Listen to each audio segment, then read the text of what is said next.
Okay, hello, greetings and welcome. Alright, so this next topic, we've just gone through observing the rising form wave thought, investigating what it means to release, and how observing creates a stillness, how stillness releases time and everything comes from afar. Then we moved it from the mindfulness into intending. We put a weight on our body, we stretched everything open, and we observed from the mindful state a stress in our body, and we worked on dissolving the mind sticking to the stress and separating the yin, the soft mindfulness, and the yang, the electric intent. So the intender and the observer started to separate. And we found that as we cultivate more stillness, that quality, that skill becomes easier. The more equanimous you are, the easier it is to do. Now, this happens for a few reasons. The first reason is that stillness is an accumulation of akasha. It is accumulation of emptiness. So at first you go, well, how can a person possibly accumulate emptiness? It's empty. Now, in Buddhism and Hermetics, there's this idea that emptiness and form are codependent. If I have 1 pound of gold, I have a negative 1 pound empty vacuum underneath that gold, so that energy can vibrate in and out of emptiness. Buddhism calls this limited emptiness. When you practice training your mind and concentrating your mind, because the mind itself, it's not limited, the type of emptiness that accumulates under the mind is unlimited mind. So this is the treasure. As you accumulate this unlimited mind, this unlimited stillness, this vastness of creation, your spiritual, mental, astral and physical karma starts equalizing with that still space. So the way a physical object comes in and out of form, your own karma starts coming in and out of form. And when you equalize with the stillness, you put your own karma into a state of equanimity. Because instead of being stuck on the form and energy hitting the form, you go to the emptiness, and the form hits the emptiness and your mind is stable in the stillness.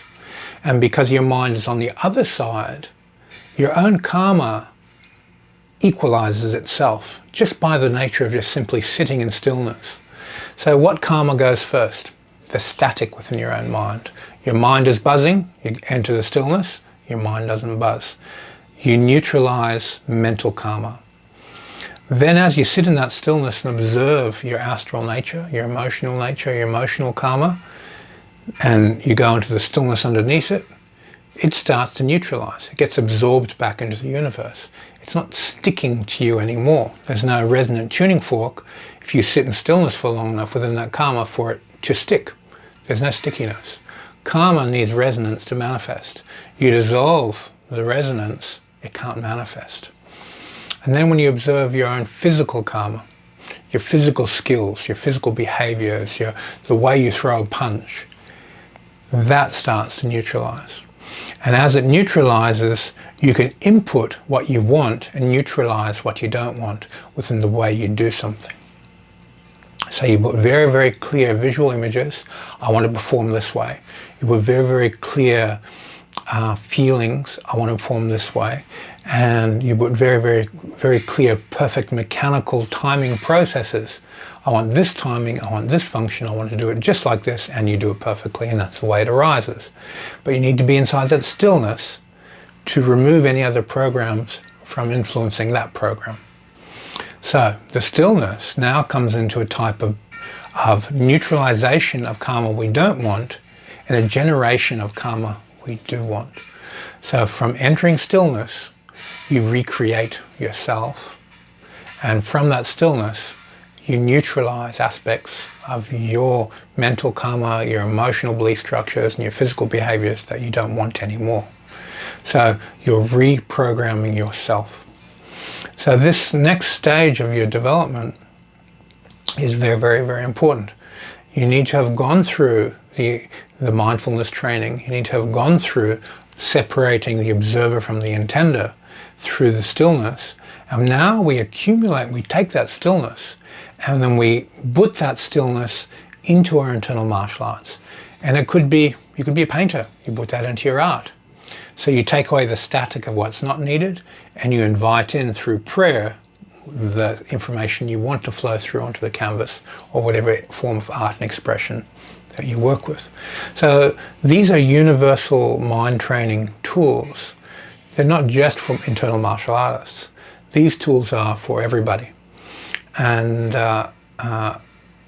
it's a very clear mechanical process. As you practice this, before you come out of trance of meditation, because in meditation you're in trance, brainwave patterns are slowed down, your emotional states are slowed down, your physiology is slowed down, your body consciousness is awake, your subconsciousness is awake, your spirit consciousness is awake, and you pick up your pen while still in trance and you start writing at the end of your meditation. That information you put down, that's your teacher. Your subconscious is teaching you from stillness. Your astral is teaching you, your body conscious is teaching you, spirit is teaching you. All these layers of the highest part of you want to say, hey, if you think, feel and act in this way, you'll have a better life. And they want to give you that information so badly. And in this method, by working through the stillness, you can do very, very high quality journaling. You can neutralize negative mental, astral and physical states. You can generate new mental, astral and physical states. And you can recreate yourself to be who you want to be. Now, if you're on a Buddhist path, okay, the aspiration for enlightenment is the cause, what brings you to the door of enlightenment, then you'll mind map the whole Buddhist framework, look at each quality, you'll build it into this mind map picture of your spiritual path, then you'll go from mind to feeling to action, and you'll act on every one of them until you attain Nibbana. So it's a very straightforward, simple process. You mechanically break it down, you intuitively break it down, you spiritually break it down, and you implement it. So whatever your path is, whatever you choose, you can use this as a tool for achieving that. Okay, I hope this helps with recreating yourself and managing karma, and that it gives you some insight into your spiritual path. Don't forget to journal, and read the journal every day, because that's your teacher's manual. You are your own teacher. Thank you for your time.